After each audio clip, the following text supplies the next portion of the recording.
What's up, you guys? Welcome back to another top 10 commander video. This time I would like to go over my picks for the 10 best upgrades for the Aura of Courage preconstructed deck. This is the fourth and final one that I'm going to do for the Adventures in the Forgotten Realms. The primary focus of this specific list here is going to be building around Gallia, Kindler of Hope. Now the backup commander here is Storvald, Frost Giant Jarl, but the abilities with this one are a bit bland. Gallia, I think, is really what we want to focus on here.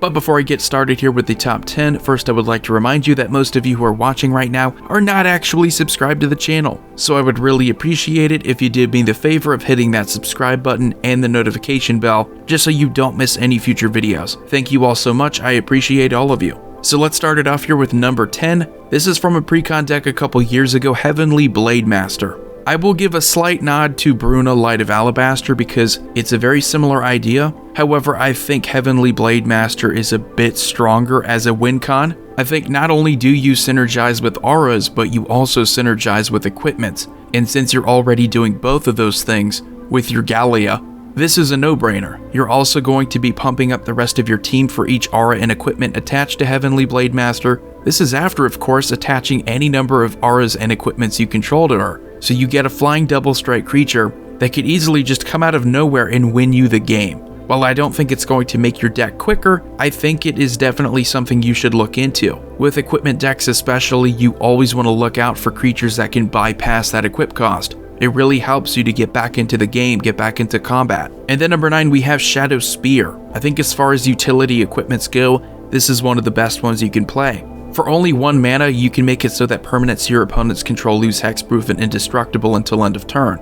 This is of course in addition to giving your creature +1/+1 trample and lifelink. So you get good keywords here on a very affordable equipment, and in addition to that, it just makes it so much easier to deal with problems. If you have targeting removal, you got rid of indestructible and hexproof, so go for it. Number 8 here is Armored Sky Hunter. This is from Commander Legends. This is really what you want to look for whenever you're upgrading a precon. How can I make this deck quicker? How can I make it easier for me to get out my better cards? Whenever Armored Sky Hunter attacks, you look at the top 6 cards of your library. You may put an aura or equipment card from among them onto the battlefield, so you cheat it directly into play. If an equipment is put onto the battlefield this way, you may attach it to a creature you control. So that being an attack trigger, something that you can do each combat, that is ridiculous. I don't think you can pass this up if you're looking to upgrade this deck. It is still super cheap, just printed last year, something that will undoubtedly help your deck. Number 7 is Blackblade Reforged. Similar idea here as to why we have Heavenly Blademaster. You need a way to quickly win the game, and Blackblade Reforged is such an easy way of doing this. The equipped creature gets +1/+1 for each land you control. You can play it with your Gallia and bypass that equip cost, not even to just Gallia, but any other creature. You can bypass the equip cost for non-legendary creatures, which is a whopping 7 mana, and that creature is suddenly a lot stronger, especially when we talk about Heavenly Blademaster having double strike, giving +1/+1 equal to how many lands you control. In addition to how easy it is to give double strike in these kinds of decks, it doesn't add any additional abilities, it's just what you look for. When you want to deal commander damage, when you want to deal damage quickly, give it an insane power and toughness boost. And then number 6, a similar idea here, All That Glitters, very affordable, only a 2 mana aura. The Enchanted Creature gets +1/+1 for each artifact and or enchantment you control. So something that you can continue to manipulate. I would say it's easier than lands, the total number of artifacts and enchantments you control. That's pretty broad. So it could be auras, it could be other enchantments, it could be equipments, it could be other artifacts. The fact that you have flexibility in those 2 different permanent types, and that they will both count towards an additional +1/+1, again, it does contribute to why these decks can be powerful. They can come out of nowhere and win games, because all it really takes is double strike and something like this. And at number 5, we have Hammer of Nizan. Easily one of, if not the best equipment that you can throw into any equipment deck, any equipment precon. When it or another equipment enters the battlefield under your control, you get to attach it to target creature you control. So it pretty much does what Gallia does on its own, so you don't even need to have your commander out there just to get that full benefit of bypassing the equip cost. The equipped creature gets +2 power and has indestructible, and that's really one of the best things that you can do in any equipment deck, is offer some kind of protection, some kind of insurance that your creature is going to stick around there. +2 power and indestructible makes Hammer of Nizan a brilliant card to add, but what's cool is that you are just adding to the strength of what makes this deck great, is speeding up by getting around the equip costs and being able to deal damage quicker. And number 4 here is Sigarda's Aid. You may cast aura and equipment spells as though they had flash. Whenever an equipment enters the battlefield under your control, you get to attach it to a creature you control. Exactly the same benefit there with equipments, but even better because you can cast these spells as though they had flash. If you have your commander out there, now we're talking about directly synergizing with our commander. Those equipments and auras that are on top of your deck, you can play them at instant speed pretty much. So you don't have to spend all of your mana on your turn. You can leave up your mana for responses, and then at the end of your opponent's turn, or if you want to react in combat, you can just flash into play some pretty powerful auras and equipments, maybe act a little bit more defensively. Again, this is something that is going to be higher on my list. When I'm talking about precon upgrades, it's really what can you do to make your specific commander even better. And then number 3 is Open the Armory, with a slight nod to Stoneforge Mystic. I think Open the Armory, if you're just looking for a quick upgrade, it's cheaper.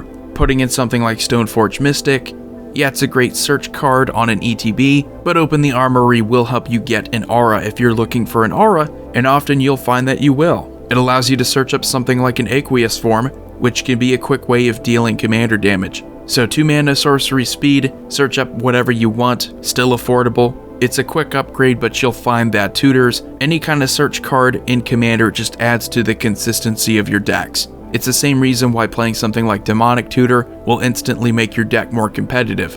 And then, number 2, we have Ardenn Intrepid Archaeologist, another great card from Commander Legends. Commander Legends seem to have a ton of cards that just were meant for the equipment strategy, the aura strategy. At the beginning of combat on your turn, you may attach any number of auras and equipments you control to target permanent or player. So that is a quick way of just readjusting your board. Let's say you have some auras and equipments on one creature that you don't want to have on them anymore. You can then switch them to your commander, switch them off to another creature. Being able to do this at the beginning of combat on your turn means that you can play Ardenn and actually use this ability when it matters.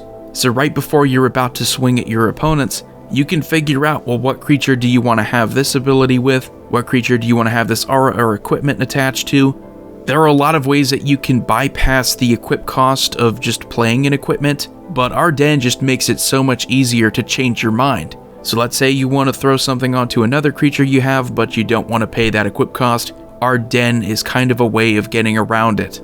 And number 1, the number 1 card that I think is the best upgrade for the Aura of Courage preconstructed deck is Halvar, God of Battle. This is meant for this deck. Creatures you control that are enchanted or equipped have double strike, and at the beginning of each combat you may attach target aura or equipment attached to a creature you control to target creature you control. So you get a little bit of Ardenn there, maybe not all of why Ardenn's good, but the real benefit here is that you're giving those creatures double strike. Double strike is what wins you games in Voltron decks, where it's so easy to add more power and toughness and other good keywords.